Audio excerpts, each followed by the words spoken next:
الأشعري رضي الله تعالى عنه قال رسول الله صلى الله عليه وسلم إني آمركم بخمس وفي رواية الله أمرني بهن بالجماعة والسمع والطاعة والهجرة والجهاد في سبيل الله رواه الإمام أحمد والإمام الترمذي رحمهما الله رب اشرح لي صدري ويسر لي أمري واحلل عقدة من لساني يفقهوا قولي اللهم ربنا ألهمنا رشدنا وأعذنا من شرور أنفسنا اللهم أرنا الحق حقا وارزقنا اتباعه وأرنا الباطل باطلا وارزقنا اجتنابه اللهم ربنا اجعلنا من عبادك المخلصين اللهم وفقنا أن نكون شهداء على الناس اللهم وفقنا أن نقيم دينك المتين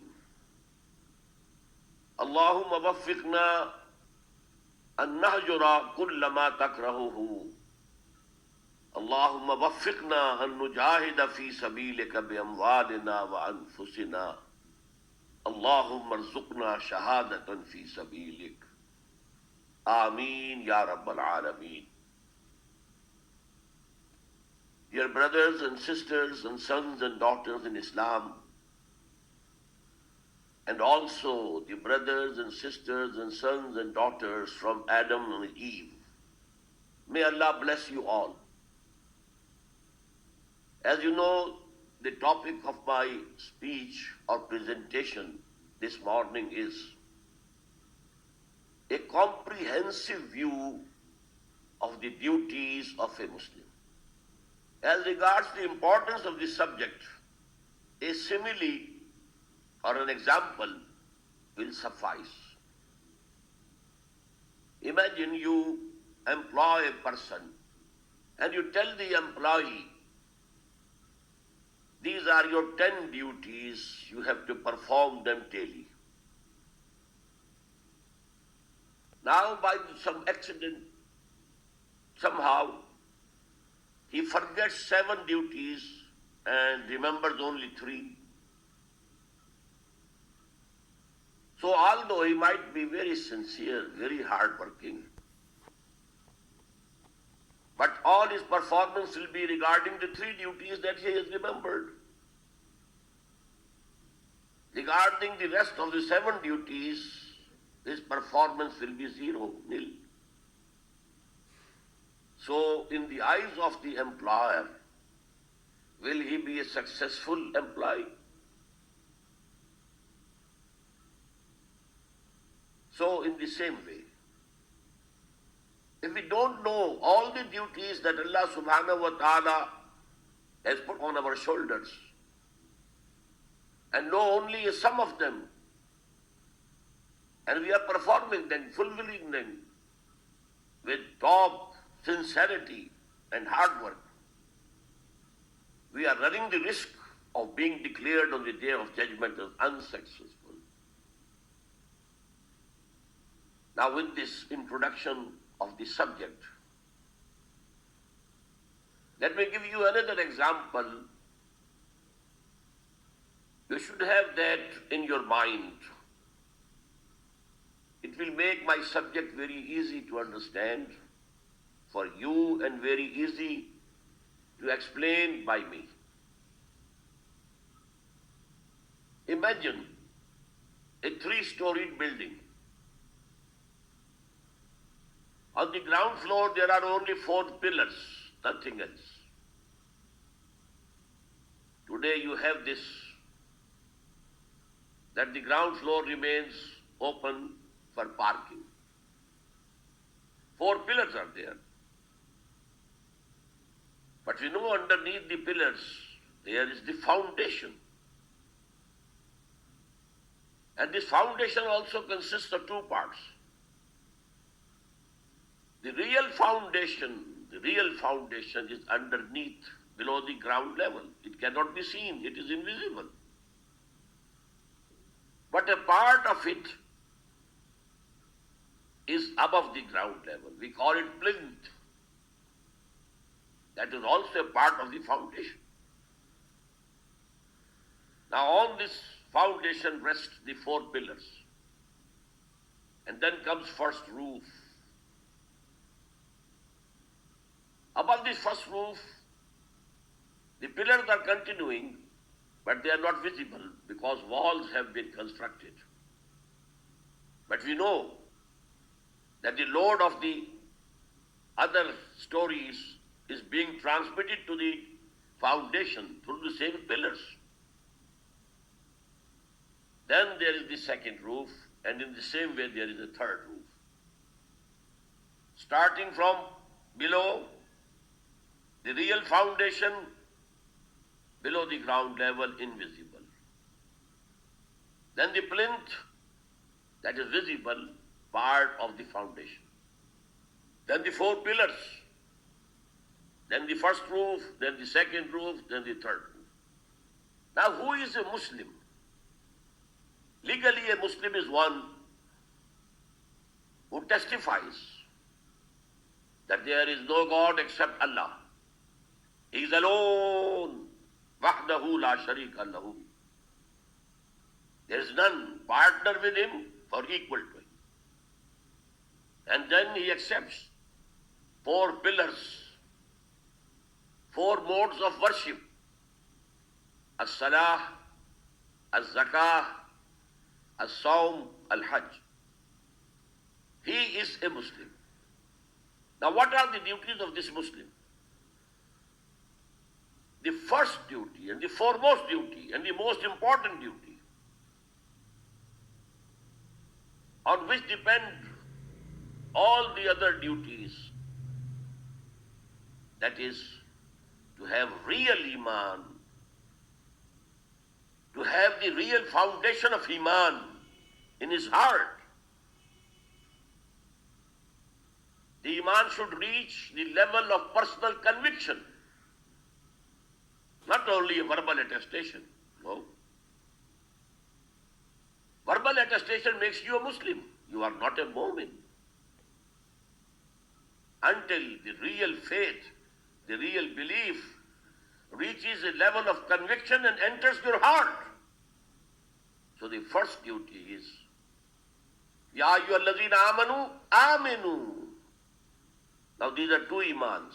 Ya ayyuhallazina amanu, who are being addressed, who claim to be Momins, who have passed the first test of verbal attestation, testimony. Ashhadu an la ilaha illallah wahdahu la sharika lah wa ashhadu anna Muhammadan abduhu wa rasuluh.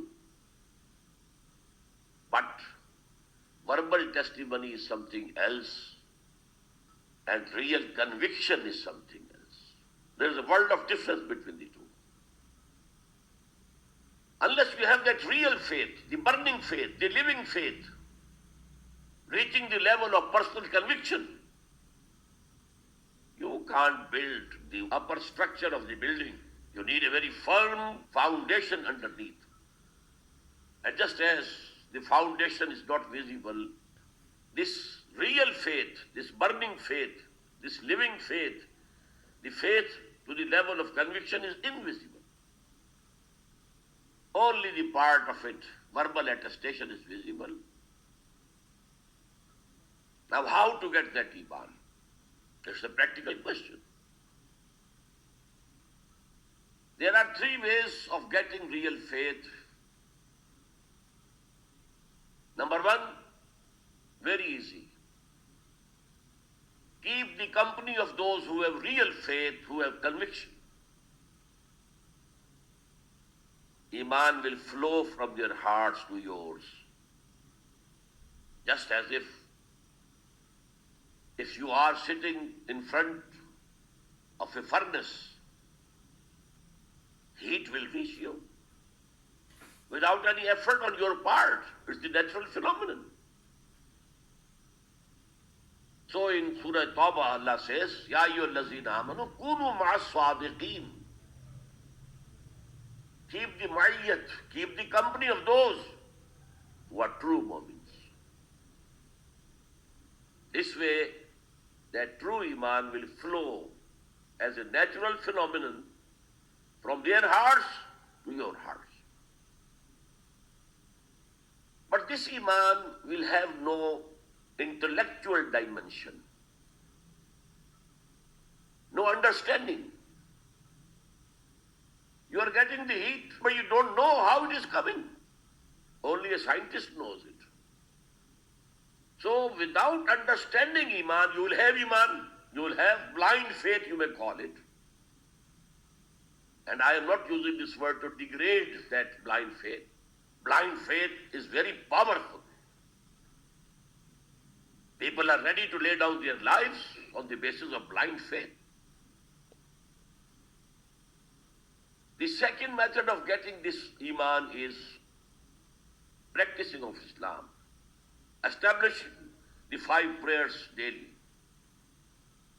paying the obligatory charity, the zakah, regularly,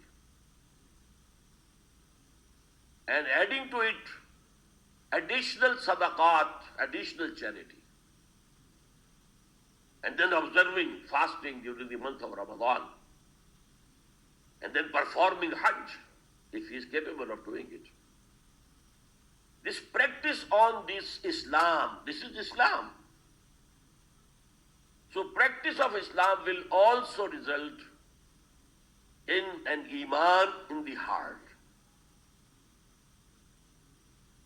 But to have a faith with an intellectual dimension, a faith with understanding, the only source is Quran. Read it, understand it, and understand it directly, not through the interpretation of a translator or the help of some mufassir. Directly. Learn Arabic language and let the Quran go to your heart without any hindrance. If you are reading Quran, then you are looking to the translation, and then you know there is some number 1, there is an explanation at number 1, then you go there. Well, this is interrupted process. And secondly, when you are reading a translation, you have a second-hand knowledge of Quran. It's not your first-hand knowledge. This translation can give you some contents of those ayat which you have recited with translation. But it cannot inspire you. Inspiration comes only when Quran comes and descends. According to Allama Iqbal saying, Tere zamir pe jab tak na ho nuzul-e-kitab. It should directly descend on your heart. Tere zamir pe jab tak na ho nuzul-e-kitab, girah kusha hai na razi na sahib-e-kashaf. Neither the Tafsir-e-Kabir of Imam Razi will be helpful to you, nor the great tafsir of Imam Zamakhshari, the Kashaf, that will be helpful to you. No. Read Quran directly and dive deep into the meanings of Quran.